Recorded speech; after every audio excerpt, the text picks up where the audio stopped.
오늘 말씀의 제목은 서로 나누라 라는 제목으로 3시간에 걸쳐서 함께 은혜를 나누고자 합니다. 지난주 한 목요일이나 되었을까요? 저희 아이가 원래 식당 옆으로 이렇게 학교를 왔다 갔다 합니다. 그런데 그날 이제 학교에서 돌아오는 길에 갑자기 전화가 왔어요. 그 식당 옆에 길로 못 가겠다고. 벌이 등장을 했다라는 거예요. 사찰나무인가요? 거기에 제가 올라가서 보니까 정말 벌 사찰나무 하나에 벌이 100마리가 넘게, 그러니까 사찰나무가 저희가 한 열 몇 그루가 있어요. 그러면 그 마당에 벌이 한 1000마리가 넘게 있는 거예요. 근데 딱 보니까 말벌 이런 종류가 아니고 그 꿀벌이더라고요. 꿀벌. 제 어렸을 때 기억으로는 꿀벌은 건들지 않으면 물지 않거든요. 그래서 괜찮겠다 싶어도 또 장로님께 전화를 했죠. 이 꿀벌이 1000마리가 넘게 등장했다고, 이걸 어찌하오리까. 근데 건들지만 않으면 괜찮은데 우선 한번 지켜보는 걸로. 근데 신기한 것은 저녁에 되면 또 사라져요. 그래서 우리 집사님 중에 한 분이 출동을 했어요. 저녁에 없는 거예요. 그랬던 일이 있습니다. 이따가 혹여 식사하러 가시는데 벌이 등장했다, 그럼 놀라지 마시고 살짝이 피해서 식당으로 들어가시기를 부탁을 드리겠습니다. 이와 비슷한 이야기가 있어요. 아프리카 정글을 탐험한 학자들이 재미난 실험을 한번 해보았습니다. 그곳에 살고 있는 수많은 짐승들을 하나씩 한번 없애보는 그런 실험을 하게 됩니다. 그곳에 있는 새를 먼저 없애보았습니다. 그랬더니 새소리가 없이 조용해진 거예요. 너무나 조용한 듯 싶었는데 너무나 공동묘지처럼 적막한 숲이 되어버렸다고 합니다. 이건 아니다 싶어서 이번에는 원숭이를 없앴다고 합니다.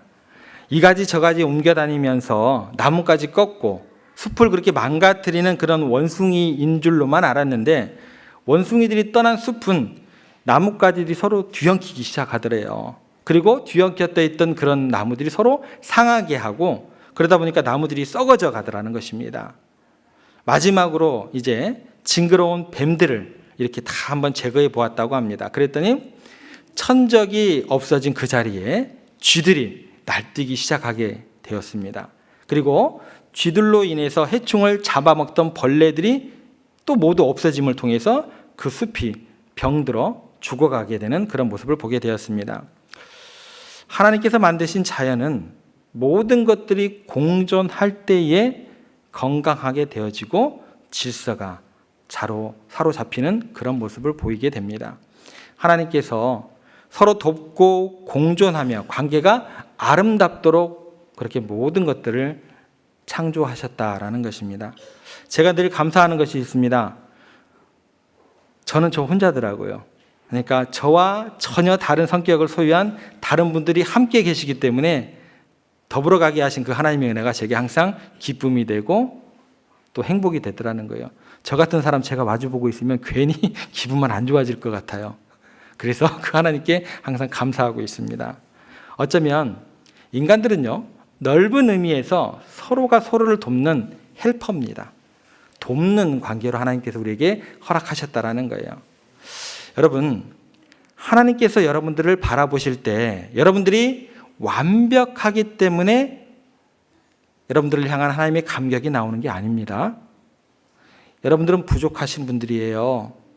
그렇지만 그럼에도 불구하고 서로 손을 맞추고 서로 협력하고 서로 도와주는 그 모습을 볼 때 우리 하나님께서 감동하신다라는 거예요. 잘 살고 평온할 때가 아니라 더욱 힘들고 어려울 때, 위기를 겪고 있을 때 우리가 여유가 있어서가 아니라 우리가 부족하면 부족한 대로 최선을 다해서 나눠주고 손잡아주는 그런 것을 통해서 하나님께서는요, 여러분들 가운데, 우리 교회 가운데, 이 땅 가운데 기쁨이 가득한 하나님의 나라, 그 위대한 부흥의 역사를 허락하실 줄로 믿습니다. 오늘 본문에 보시면 다윗이 그 나눔을 통해서 위기의 순간이 기쁨이 가득한 축제의 순간으로 변하게 됩니다. 그 나눔의 내용이 무엇인지 우리가 살펴봐야 할 것입니다. 그리고 그 나눔을 내가 아는 것으로 그치는 것이 아니라 우리의 삶에서 실천하셔야 될 거예요. 그래서 그 실천함을 통해서 먼저는 우리가 하나님 아버지를 감동을 시키고 더 나아가서 위기를 기쁨이 가득한 축제의 자리로 그렇게 막 바꾸는 귀한 일들이 우리 가운데 넘치게 되기를 간절히 소망합니다. 우리가 첫 번째 생각할 주제는 뭐냐면 용납하는 마음입니다. 한번 따라해 보겠습니다. 용납하는 마음을 서로 나누라. 여러분, 사람들이 위기에 직면하게 되면 타인의 반응은 어떻게 나타날까요? 한번 생각해 보시기 바랍니다. 개인적으로나 또 가정에서나 회사에서나 어려움을 겪게 되면 다른 사람들의 마음이 내 마음 가운데 어떤 마음이 싹 트는가 한번 생각해 보시기 바랍니다. 위기가 닥치면 반드시 사람들은요, 용서하지 못할 사람들을 마음 가운데 싹 틔웁니다. 그리고 위기의 원인과 책임을 질 만한 사람들을 색출해냅니다.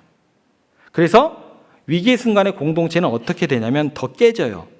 그리고 위기 속에서 더 큰 새로운 고통을 막 창조해 나갑니다. 그렇게 만들어 나가요. 그런데 이런 위기 속에서 가장 중요한 것이 뭐냐면 나눔의 정신인데, 그 중에서도 가장 중요한 나눔은 뭐냐면 서로를 용납하는 마음을 서로 나눠 가져야 된다는 거예요. 마음을 서로 나누면서 서로 나눠주는 그런, 받아주는 그런 마음이 있을 때에 위기가 축제로 바뀌고 슬픔이 기쁨으로 바뀌는 그런 기회가 주어진다는 거예요. 그냥 주어지는 것은 없습니다. 바뀌어져야 된다는 거예요. 우리가 그동안 말씀을 나눈 것처럼 오늘 본문에서도 보면 위기를 겪은 후에 사람들의 반응은 명확합니다. 그 위기의 원인과 책임자가 누군지 색출해내요. 그리고 용서하지 못할 사람으로 그 사람을 만들어 가버립니다. 그래서 시글락이 불탔고 많은 사람들이 포로로 붙잡혀 갔을 때 사람들이 정신이 있을까요, 없을까요? 정신이 없어요. 정신이 없었을 때 나타나는 첫 번째 반응은 뭐냐면 울며 통곡하는 거예요. 차라리 정신이 없을 때가 나아요. 울며 통곡하니까. 그런데요, 그 사람들이 조금 정신이 돌아오면 어떻게 되는 줄 아세요? 그 사람들이 정신을 조금 차리자마자 하는 것이 뭐냐면 그 위기의 순간, 아직 끝나지도 않은 그 위기의 순간에 그 위기의 원인 제공자가 누군지 색출해내요. 그러면서 누구를 주목해요? 다윗을 주목합니다. 그리고 그들의 행동은 어떻게 연결돼요? 다윗 죽여야 된다. 돌을 들게 됩니다. 참 이상해요. 위기를 겪으면 어느 공동체나 이것이 누구 때문이냐? 정치인 때문이냐? 경제인 때문이냐? 아니면 목사 때문이냐? 위기 속에서 이렇게 누군가를 증오할 대상을 창조적으로 찾아요. 그러면서 용서하지 못할 사람, 용납하지 못하는 사람들을 만들어 가게 되는 게 우리들이 살아가는 세상의 전형적인 모습입니다. 그래서 위기라는 것은 대부분 생산적으로 반응하기보다도 정죄하고 제거하는 방향으로 진행이 되기가 굉장히 쉽습니다. 그래서 위기 속에서 더 큰 위기가 닥쳐오는 것이고 위기 속에서 더 큰 마음의 상처를 받게 된다는 거예요. 이렇게 되면 결국은 어떻게 되냐면 발전적인 변화가 그곳 가운데 주어지지 않습니다. 가정도 마찬가지고 교회도 마찬가지입니다. 그러면 여기서 한 가지 상황을 더 한번 생각해 볼게요. 지금 위기의 한복판에서는 모두가 힘이 드니까 그렇다고 쳐요. 모두가 힘이 드니까 누구 하나를 지목해서 어떻게 해서든지 내 마음의 무거운 짐을 내려놓는다고 쳐요. 희생물을 만든다고 쳐요. 그러면 여러분들이 생각할 때에 위기를 극복하고 나면 사람들의 마음이 넉넉해질까요? 자연스럽게 하나로 모아질까요? 여러분 생각은 어떨 것 같으세요? 안타깝지만 위기를 극복하고 나온 직후에도 마음이 나누어지는 비극이 생기게 됩니다. 그냥 자연적으로 넉넉한 마음으로 가지 않는다라는 거예요. 근데 우리는 착각을 해요. 당연히 위기가 넘어가면 사람들이 넉넉해지고 모두를 포용하고 그럴 수 있겠지. 그런 일은 없습니다. 위기를 극복했으면 마음이 하나가 되어야 하는데 왜 마음이 나눠질까요? 그 이유는요, 평상시에 드러나지 않았던 그 사람의 진짜 모습이 무엇인지, 진짜 그 사람의 진면목이 무엇인지, 진짜 그 사람의 수준이 무엇인지 위기의 순간에 드러나면서 그게 그대로 연결이 되는 거예요. 무슨 내용인지 우리가 21절, 22절 말씀으로 한번 들어가 보겠습니다. 여기 보시면 두 가지 부류의 사람들이 등장하게 돼요. 한 부류는 뭐냐면 다윗과 함께 가지 못했던 사람들이 등장을 하게 되고 그 뒤를 이어서 다윗과 함께 갔던 사람들이 묘사가 됩니다. 21절 먼저 보겠습니다. 다윗이 전에 피곤하여 능히 자기를 따르지 못하므로 부솔 시내에 머물게 한 200명에게 오매 그들이 다윗과 그와 함께한 백성을 영접하러 나온지라 다윗이 그 백성에게 이르러 문안하며, 여기 첫 번째 등장하는 사람들이 뭐예요? 다윗과 먼저 함께 가지 못했던 사람들이에요. 이 사람들은 어떤 사람들이냐면 약한 사람들이에요. 약한 사람들. 그러니까 이들은 원래 전쟁에 참가했다가 너무 약한 거예요. 지치고 피곤해진 거예요. 그러니까 부설 시내에 그대로 남아있던 사람들입니다. 그러니까 이들이 전쟁에 승리했다는 소식을 딱 듣고 난 다음에 함께 참여했던 사람들을 막 환영하러 지금 나온 거예요. 지금 약한 사람들이 나왔으니까 이제 누가 나와야 돼요? 그 뒤로. 상대적으로 이 사람들보다 강한 사람들이 등장하게 되겠죠. 한번 계속 보겠습니다.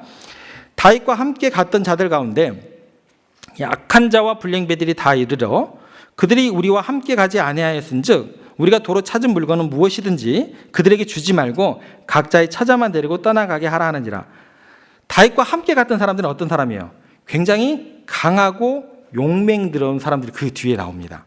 그러니까 아말렉을 추격해 가는데 지쳐서 못 따라갔던 약한 200명의 군사하고 전혀 대비가 되는 이 사람들은요 끝까지 추격해 갔고 납치됐던 사람들과 그 재산을 몽땅 다 찾아온 전쟁의 영웅들이 등장을 하게 됩니다.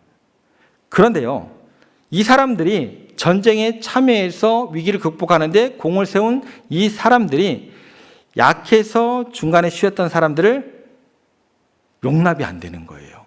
용서가 안 되는 거예요. 그들에게 막 질책을 한 그런 모습으로 연결이 됩니다. 그들은 함께 가지 못했으니까 그들이 취한 전리품들을, 즉 다시 찾은 물건들은 주지 말고 처자만 데리고 가게 하라는 거예요. 불평과 정죄가 터져 나옵니다. 여러분들, 위기가 극복이 되면 마음이 하나가 돼야 돼요. 넉넉해져야 돼요. 그래야 되는데 결국 일의 최전방에서 영웅 소리를 들었던 그 사람들 때문에 결국 공동체가 하나가 되지 못하고 두 쪽으로 쫙 갈라져 버립니다. 참 신기하죠? 그래요, 진짜. 위기의 말미에 이 사람들의 정체가 그냥 적나라하게 드러나 버립니다. 다윗과 함께 있는 사람들이 다 착한 줄로만 알았어요. 다 훌륭한 줄로만 알았어요. 신앙이 좋은 사람인 줄만 알았어요. 그랬는데 여기에 뭐라고 나와요? 악한 자들과 불량배들이었더라 라고 이야기가 나옵니다. 여기에 갑자기 왜 이런 표현이 나오게 될까요? 조금 전까지 적진을 향해서 다윗과 함께 용감하게 달려갔던 하나님의 용사처럼 바로 전에 표현되었던 그 사람들입니다. 그런데 위기를 겪고 나서 그 사람들이 하는 태도를 보면 위기의 영웅인지 불량배인지 그 차이가 명확하게 드러난다는 거예요. 그렇게 용맹스럽게 추격해서 싸우고 열정을 다했던 사람들이 정말 믿음 안에서 신앙의 힘으로 했었는지 아니면 정말 자기 혈기 때문에 자기 욕심 때문이었는지 그냥 그대로 드러나 버립니다. 그런데 다윗 같은 경우는요, 이 사람들과 전혀 반응이 달라요. 같이 가지 못하고 낙오된 사람들에게 찾아갑니다. 그리고 그들을 무난하고 격려를 해줍니다. 그들에게 똑같이 나누어 줘야 한다고 다윗은 이야기를 해요. 위기의 순간에, 그리고 위기를 지나면서 다윗의 인품이 그들과 대비해서 더 크게 드러나게 됩니다. 이 불량배들은 뭐라고 그랬어요? 절대 주면 안 됩니다. 처자만 데리고 돌아가게 하세요. 우리 진영에 다 뽑아서 버려버려야 됩니다. 이렇게 이야기를 하고 있습니다. 여러분, 우리들은 위기를 겪으면서 그 위기를 극복하면서 내가 어떤 수준인지, 내 인격이 어느 정도밖에 안 되는지 그것을 드러나게 되고 내 신앙의 모습이 어떤 것인지 내 스스로 나를 드러내게 됩니다. 가만히 생각해 보면 이것처럼 안타까운 모습이 없습니다. 여러분, 지금 보시면 하나님께서 지금 은혜를 베풀어 주셔서 그 위기를 극복했어요. 그런데 그 은혜의 순간에 그들에게 나와야 될 그런 모든 에너지는 뭐예요? 하나님 감사합니다. 하나님께 영광을 돌립니다. 하나님을 찬양합니다. 라는 그런 에너지가 나와야 되고 그렇게 찬양이 흘러나와야 되는 순간입니다. 그런데요, 그런 찬양이란 말은 온데간데 사라져 버렸어요. 그리고 어떻게 돼요? 네가 잘못했네, 내가 잘못했네, 잘잘못 따지고 정죄할 그런 여유와 힘이 넘쳐요. 하나님을 찬양할 여유, 힘은 없어요. 그런 힘이 넘쳐난다는 거예요. 생각해 보세요. 이 사람들이 언제부터 이렇게 남을 정죄할 힘이 넘쳤어요? 조금 전까지, 얼마 전까지 울 기력이 없었어요. 그렇게 통곡했던 사람들입니다. 모든 것들을 잃었던 사람들이에요. 조금 전까지요. 그런데 하나님의 은혜로 회복이 되고 나니까, 좀 힘이 좀 생기고 나니까, 정신을 좀 차리고 나니까 그 회복된 힘과 에너지 가지고 다른 사람을 정죄하고 그 사람들을 판단하고 있습니다. 여러분들, 우리 인간들이요, 이 정도밖에 안 돼요. 이렇게 간사한 존재들이 우리 인간들이다라는 것입니다. 강한 자들이요, 약한 자들을 용납을 못합니다. 용납되지가 않아요. 여러분 생각해 보세요. 하나님께서 여러분들에게 건강을 주셨습니다. 하나님께서 여러분들에게 남보다 물질을 더 주셨습니다. 하나님께서 여러분들에게 기술을 더 주셨습니다. 하나님께서 여러분들에게 지혜를 또 주셨습니다.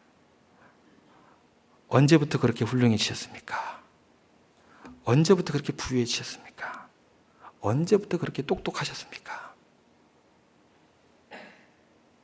하나님이 은혜를 주셔서 좀 살려놓고 회복시켜 주시니까 좀 살고 보니까 우리들은요, 왜 교만해져야 될까요? 우리들은 왜 사람들과 구분해야 될까요? 왜 다른 사람들을 우리는 왜 정죄해야 될까요? 참 신기하죠. 하나님께서 주신 축복의 한가운데서 왜 나는 낙심하고 다툼을 일으키는 쓸데없는 그런 행동을 하게 될까요? 위기 속에서 이런 분열과 차별이 생기는 것이 세상 만사다라는 것입니다. 그런데 하나님은 이것 용납하지 않으십니다. 하나님의 나라는 그런 식으로 통치되는 것이 아니기 때문에 그래요.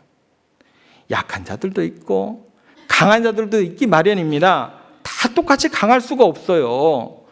다 때와 시기가 그 믿음의 분량이 똑같을 수가 없다라는 것입니다. 그렇다면 누가 누구를 도와줘야 될 거 아니에요. 하나님께서 그렇게 만들어 놓으셨는데 누가 누구를 사랑하고 섬겨야 될 거 아닙니까? 하나님께서 그렇게 약한 자들도 만드셨으니까 그들을 용납하고 살아가는 시간이 있어야 될 거 아닌가요? 서로의 마음을 나누면서 나와 다른 사람들의 수준을 인정해주고 돌봐줘야 한다는 게 하나님 나라의 원칙이다라는 거예요. 하나님은 이렇게 자기와 다른 성품과 체질을 가진 사람, 신앙의 깊이가 다른 사람을 이해해주는 마음의 나눔을 가장 소중하게 여기십니다. 그래서 이런 마음을 가진 사람이 가장 위대한 영웅으로 하나님께서 들어 사용하시게 됩니다. 이 본문에서는 누가 될까요? 다윗이 되는 거예요. 다윗이 정말 훌륭한 사람인 것을 그 죄악과 실수가 만연한 그 시간 속에서 드러내고 계십니다. 어떻게 알 수 있느냐? 다윗은요, 따라오지 못한 약한 자들을 용납할 뿐 아니라, 여기서 그친 게 아니에요. 성품도 다르고 체질도 다르고 신앙이라고 해봤자 별 볼 일 없는 그런 사람들까지도 용납합니다. 오늘 본문의 말씀을 보면 다윗이 그동안 사울을 피해 다니면서 또 블레셋을 쳐나가면서 이스라엘 백성들을 구원해 나가면서 다윗과 함께 했던 사람들을 보면 우리가 생각할 때는 다윗처럼 막 신앙도 좋고 용맹하고 다윗과 비슷한 사람들이라고 생각했는데, 그럴 줄 알았는데 다윗같이 훌륭한 신앙인 줄 알았더니 뭐예요? 그게 아니었던 거예요. 다윗이 끝까지 안고 간 사람들의 한 부류는 따라오지도 못하는 지지리도 약한 사람들이 한 부류에 있었고, 다른 한 부류는 뭐예요? 끝까지 따라가긴 갔는데 불량배와 같은 신앙도 형편없는 아주 못돼 먹은 그런 사람들이 한 부류가 있었다라는 거예요. 다시 말해서 다윗은 이 두 부류를 데리고 끝까지 갔던 거예요. 무슨 얘기가 될까요? 다윗은요, 폭이 엄청난 사람이었다라는 거예요. 자기와 너무나 질적으로 다른 사람들을 끝까지 안고 갑니다. 그들이 단점이 없다라는 게 아니에요. 단점 없는 사람이 어디가 있어요. 열이면 제가 봐도 제가 장점이 없는데 그들의 장점을 보고 그들의 장점을 보고 끝까지 인정해주고 축복해주고, 그러면서 22절 말씀에 보면 그들을 뭐라고 부르는 줄 아세요? 다윗이 이르되 나의 뭐라고 나와요? 형제들아. 형제들아. 형제들이라고. 나의 형제들이라고 고백하면서 그들과 끝까지 함께합니다. 다윗이 위대한 성군이 됐었던 이유가 뭔 줄 아세요? 다윗이 죄가 없어서가 아니에요. 다윗처럼 큰 죄를 지은 사람이 어디가 있어요? 다윗이 성군이 될 수 있었던 이유는 이겁니다. 이거예요. 여러분 착각하지 마세요. 다윗은 완벽한 사람이 아니에요. 다윗이 완벽해가지고 하나님 앞에서 성군으로 그렇게 부름을 받았던 게 아니다라는 거예요. 여러분, 우리는요 꼭 그래요. 자기 스타일에 맞는 사람만 용납을 합니다. 내 성격에 맞는 사람, 내가 그래도 어느 정도 용납할 수 있는 사람, 내가 좀 저 사람은 좀 그래도 사람 취급해줄 만해, 이런 사람, 그런 사람이 따로 있다라고 우리는 생각을 해요. 그것은요 기독교가 아닙니다. 하나님 나라의 특징은 뭐냐면 알곡과 가라지가 함께 있게 내버려 두는 거예요. 언제 때까지? 추수 때까지 견디라는 거예요. 인류 역사의 비극이 뭔 줄 아세요? 자기와 다른 것을 서로 뭐로요? 가라지로 단정해버려요. 너 가라지야! 그런데 어떻게 해요? 가라지는 어떻게 돼요? 무조건 뽑아요. 너 가라지야! 다 뽑아버립니다. 그게 비극이에요. 용납하는 여유가 없어요. 그런 사람들의 조급함과 교만함 때문에 위기 속에서 더 큰 위기를 불러오게 되고 또 다른 위기를 불러오게 되는 것입니다. 천국이 이 땅에 오기까지, 그 전까지는 뭐예요? 하나님의 통치의 특징은 뭐냐면 알곡과 가라지가 함께 공존하는 질서예요. 그거예요. 예수님의 탁월한 점이 여기 있습니다. 예수님께서는 우리가 감히 상상하지 못할 정도의 하늘의 거룩하신 분이고 영광스러운 분이십니다. 그런데요, 그분께서 너무나 다른 더러운 죄인들 가운데 육신을 입고 오셨다라는 거예요. 그들과 어울려 사시면서 그들 중에서도 우리가 가라지로 여기고, 쟤들 가라지니까 뽑아버려! 그 사람들요, 가장 더러운 창기들과 세리들과 함께 지내셨습니다. 그들의 친구가 되셨어요. 제자들을 뽑아도 세리마태, 열심당 시몬을 뽑아서 함께 데리고 다녔다는 거예요. 극과 극을 뽑아놓은 거예요. 젤롯당들은 매국노들과 침략자들을 암살하는 극단적인 세력이었고, 세리들은 로마의 앞잡이였고, 로마에 세금을 바치는 물과 기름이에요. 이게 섞이겠습니까? 그런데 예수님은 복음 안에서 이들을 한 제자로, 한 공동체로 부르셨다라는 거예요. 여기에 예수님의 깊은 뜻이 있다라는 것입니다. 주님의 마음을 우리가 이해할 수 있어야 된다라는 거예요. 예수님은 하나님의 나라가 이런 것이면서 교회가 바로 이런 모습이어야 한다는 것을 보여주신 것입니다. 그래서요, 교회는 문화적으로나 인정적으로나 경제적으로나 수준이 비슷한 부류의 사람들이 동질 규합의 원리에서 모이는 곳이 아닙니다. 이질 규합의 유일한 장소가 교회가 되어야 합니다. 부유한 사람이나 가난한 사람이나 함께 모이고, 배운 사람이나 못 배운 사람이 함께 하나가 되고, 힘이 있는 사람과 힘이 없는 또 남자와 여자가 모두가 서로를 용납할 수 있는 곳이 바로 교회가 되어야 합니다. 서로 용납할 수 없는 크리스찬들은 없습니다. 교회는요, 왜 그러냐면 사람을 중심으로 모이는 곳이 아니고 하나님의 중심으로 모여서 하나님의 나라를 실천하는 것이 교회이기 때문에 그래요. 그러면 교회에서는 나와 다른 게 의미가 있어요, 없어요? 없어요. 나를 반대하는 게 의미가 있어요, 없어요? 없어요.